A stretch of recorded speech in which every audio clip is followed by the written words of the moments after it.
Okay, guys, I'm here to give my review of this week's Monday Night Raw for August the 22nd, 2016. The Raw after SummerSlam. Uh, and while I don't think it was a bad show, I don't think it was particularly a great show. It wasn't a bad show, but the SmackDown actually ended up putting on a better show, and I'll get to that tomorrow night with the SmackDown review. So we open up and Raw opens with the news that Finn Balor has torn his labrum and requires surgery off of Seth Rollins' power bomb into buckle or guardrail or all this other stuff. Uh, Maybe Seth Rollins should stop doing that move. WWE, maybe you just stop doing that move. So he has to forfeit the Universal Championship, which kind of sucks for him since he just won it and he's never going to get to defend it now. So he'll be out 6 months, so he could potentially be back in time for the Royal Rumble, so we'll see. But he relinquishes the title, says that it's the first thing he's going to do when he comes back is go after it. Seth Rollins comes out, wants to be handed the Universal title, but then everyone starts coming out of the woodwork. Sami Zayn, Kevin Owens, Enzo and Cass for some reason. Don't know why Enzo and Cass are out there.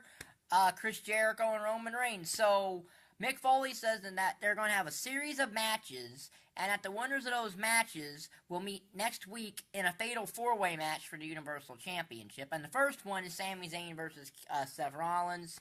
Zayn, there's a storyline ankle injury into this match, and eventually Rollins wins after an okay match. Rollins' pedigree wins and advances. So the second match in this mini tournament deal or whatever was Kevin Owens versus Neville, even though Neville wasn't one of the guys out there. Anyway, okay match here. Chris Jericho got involved and Kevin Owens wins, and Kevin Owens goes on to next week. There was a Braun Strowman squash match facing a guy called Johnny Knockout, who, when asked why he's stepping into the ring of Braun Strowman, he said, because he likes big, sweaty men. Okay, I don't know what really that's got to do with anything, other than it's probably to start the incorporation of the LGBT storylines that the W is rumored to be going into. And Braun Strowman won in a very quick fashion. Bayley had her main roster debut, her official main roster debut, going against Dana Brooke. This might be out of order, but I will try to cover as much as Raw as possible, but I'm probably going to go all around the show, but I will get to everything. Bayley had her main roster debut after an interruption of Charlotte.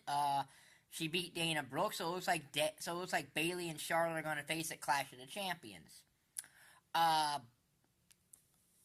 Big E came back, SummerSlam, and the New Day were celebrating their 1 year with the Tag Team Championships. And quite frankly, I really wish they'd lose those titles.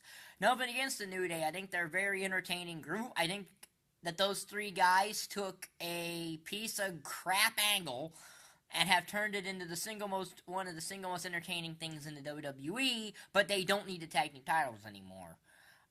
So the club come out, say they're going after a rematch, and that Big E is going to lose to Carl Anderson, but Big E beats Carl Anderson, which is no surprise. The club hasn't been doing much since they came up here. Unlike AJ Styles, who, has become a top guy in the WWE, in just under 7 months, AJ Styles has become a top guy in this company. So Big E beats Carl Anderson in nothing match, really. We all had another qualifying match for next week, as it was Big Cass taking on Rusev. And then, it was an okay match. Rusev walked out, got himself counted out. Now, I know he's kayfabe injured with this rib injury that Roman Reigns gave him, but you would think he'd still want an opportunity to be the world champion of the brand, unless he just doesn't want anything to do with the Fruit Roll-Up title.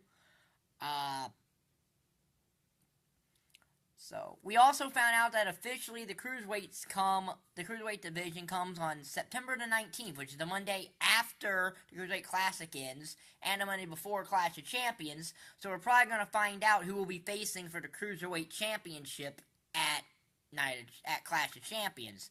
And at least the Cruiserweight title will probably be original because they don't have a replica title to copy for that.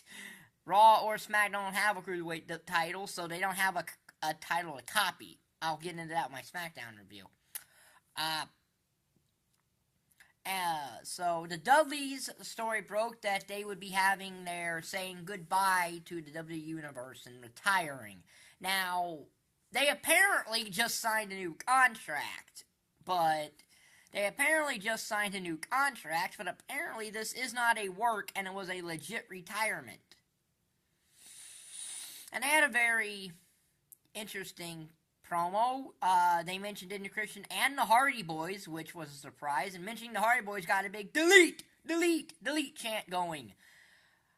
Looks like Matt Hardy's finally found a golden character of broken Matt Hardy, doesn't it? Because he's finally found a character that works for him in that broken Matt Hardy character. And then the Shining Stars come out, basically being what they are, wrestling travel agents for Puerto Rico.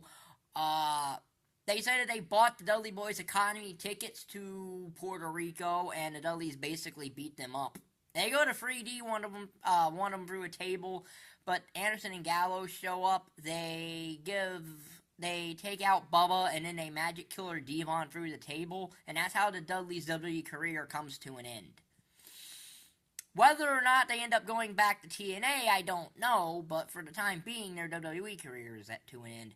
Which, okay, yeah, because it's going to be brought up. This now makes W2K17 outdated more than it already is, because Stardust is there, and now you got the Dudleys retired.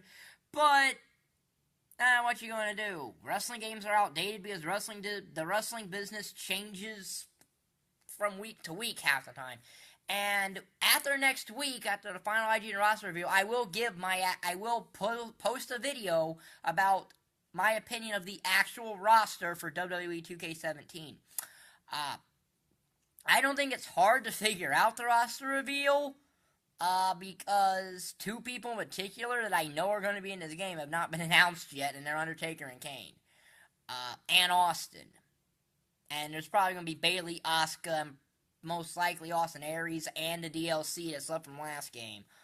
And there might be one or two surprises, but who really knows? But sometime either Tuesday or next week, I will talk about that. It'll probably be on Tuesday, so I can still do the Raw review Wednesday. And the main event of Raw was Kevin Owens. It was a Roman Reigns against Chris Jericho to determine the final spot in the Fatal 4-Way match. And Roman Reigns won. It was an okay match. Reigns won with the spear. So next week it's Rollins, Reigns, Big Cass, and Kevin Owens. And the winner of that becomes the Universal Champion. I would say the favorite to win that match will probably be Seth Rollins. Now, who he's going to face, I have no idea. What I would specifically do with Clash of Champions is not have the Raw champions defend their belts, other than crowning the new Cruiserweight champion. What I would do with the Women's Championship, the Tag Championships, and the Universal Champion is have them face the NXT representatives of those titles. So I would put Rollins against Shinsuke Nakamura, I would put New Day against the Revival, and I would put Charlotte against Asuka. Because Bayley had a one-time stint on the main roster, why can't any of these guys? Just to see how the WWE Universe reacts to them.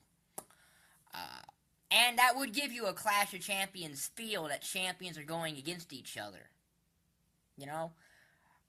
Obviously, you can't do that with the U.S. title because there is no secondary title for the men down in NXT, nor can you do it with the Cruiserweight title, but you can do it with those three titles that NXT has, and I think you could make a better show that way.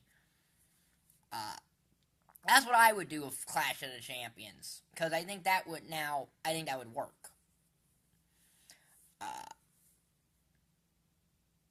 So, yeah. Raw, like I said. Oh, and Stephanie McMahon said that Brock Lesnar will have repercussions for F5ing Shane McMahon.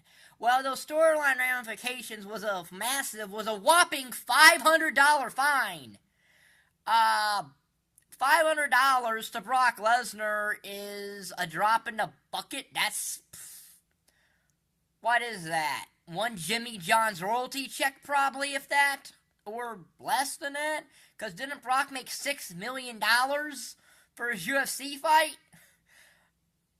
$500. Did Stephanie miss 2 or 3 more? Did Stephanie miss 4 zeros there? Because in 2012, Sheamus broke his referee and got fined $500,000. And got fined $500,000 in the storyline. So, yeah. So that's my review of this week's Raw. Like I said, not a terrible show. It was a watchable show. But when I get to my SmackDown review, SmackDown blew it out of the water by far. So, if you like this video, like button is down there. Subscribe button is down there. And thank you for watching. Bye.